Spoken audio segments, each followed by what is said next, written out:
Assalomu alaykum, sevimli oshxona kanalimizga xush kelibsiz. Bugun sizlar bilan biz tvorожный pirog pishiramiz. Bunday mazali, paxtadek mayin, yumshoq chiqadigan pirogni albatta pishirib ko'rishingizni tavsiya qilaman.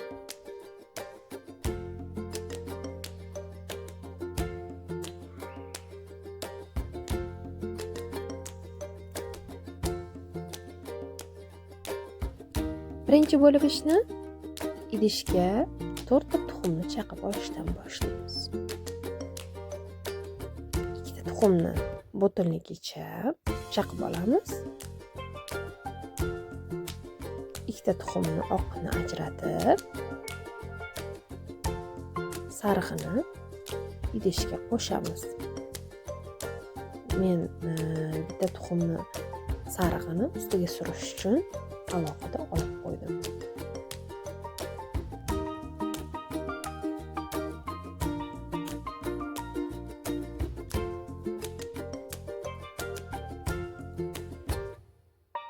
Bir stakan shakar qo'shib olamiz.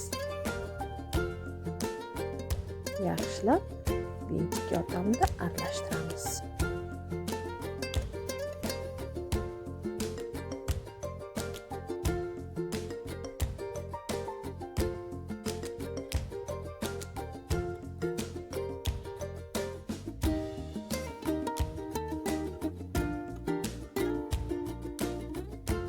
Aralashtirib bo'lgach,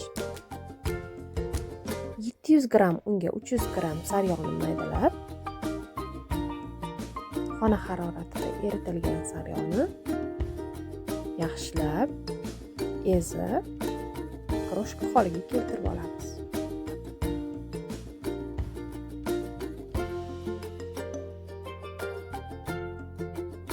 Tayyor bo'lgan massamiz. Bu yerda 400 gram qatiqqa 1 choy qoshiq soda, ichimlik sodasini qo'shib, yaxshilab aralashtiramiz va tayyor massaga qo'shib olamiz.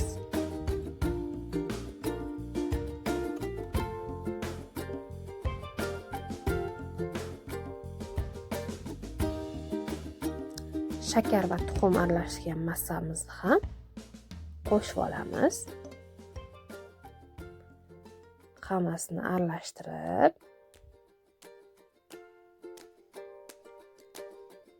bu massaga keragicha un qo'shilib, yumshoq, qo'lga yopishmaydigan yumshoqqina xamir holiga keltiramiz.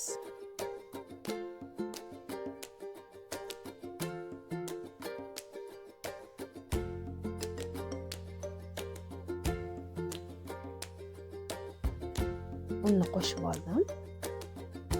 Endi aralashtirib yumshoq xamir qorib olaman.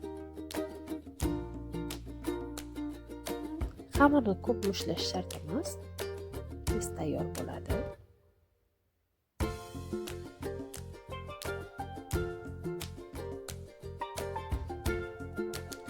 Endi alohida idishga 1 stakan shakar, 2 ta tuxum oqini qo'shib aralashtirib olamiz.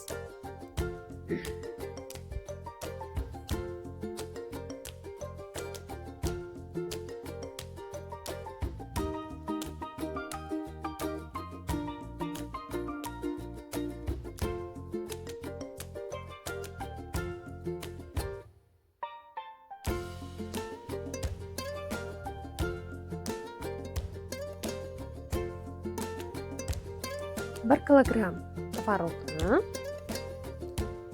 shakar va tuxum oqi aralashgan massaga qo'shib, yaxshilab aralashtirib olamiz.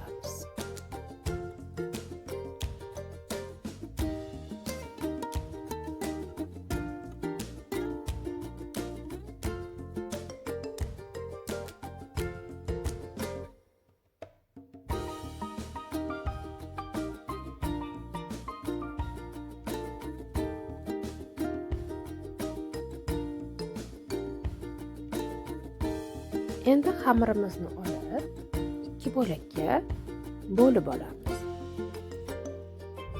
Bitta katta, bitta kichikroq bo'laklarga ajratamiz.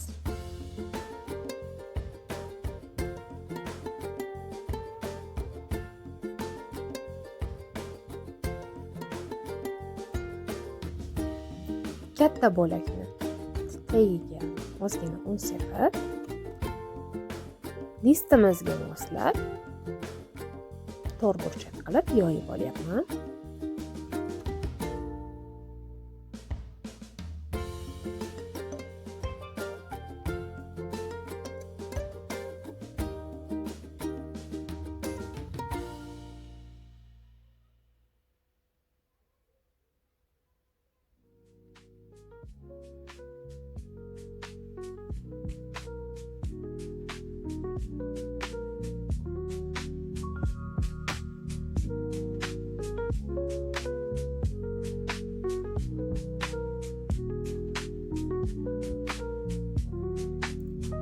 Endi o'sha tayyorlab qo'ygan tvorogli massamizni xamirimiz ustiga tekislab yoyib chiqamiz.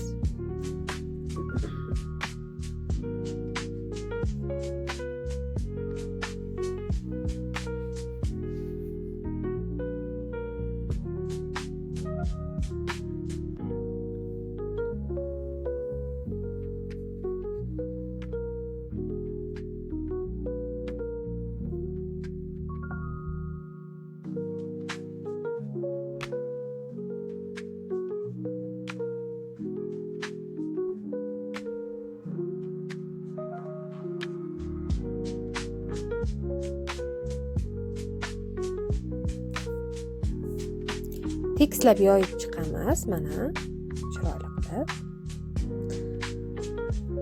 Endi buni chegaga olib turib, ikkinchi bo'lak xamirimizni yoyib olamiz.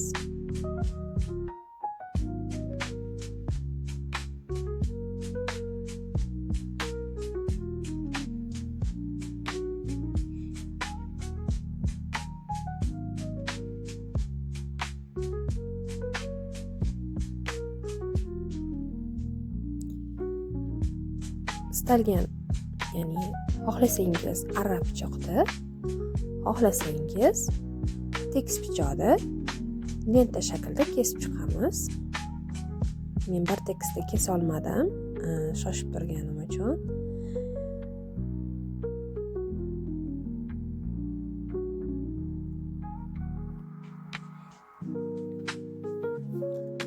Ustiga mana shunday ko'rinishda taxlab chiqamiz bu lentalari va ajratib qo'ygan tuxum sarig'imizni surtib olamiz.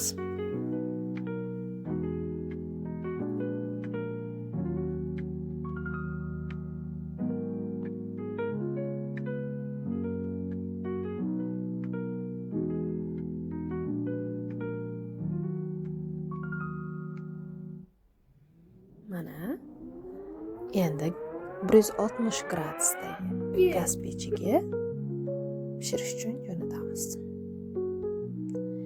Mana tvorojniy pirogimiz pishib chiqdi. Ishoning, judayam mazali, judayam mayin chiqadi. Men bu pirogni issiqligida kesdim, videoga olish uchun, sizlarga ko'rsatish uchun. Lekin buni sovigandan keyin kesib yeb ko'rsangiz judayam boshqacha. Hozir bu yerda issiqligida kesilgan tvoroglar yumshoq bo'lib, soviganida kesib yeyishni tavsiya qilaman. Hamma yog'i pishib chiqqan, judayam mazali, judayam mayin, og'izda eriydigan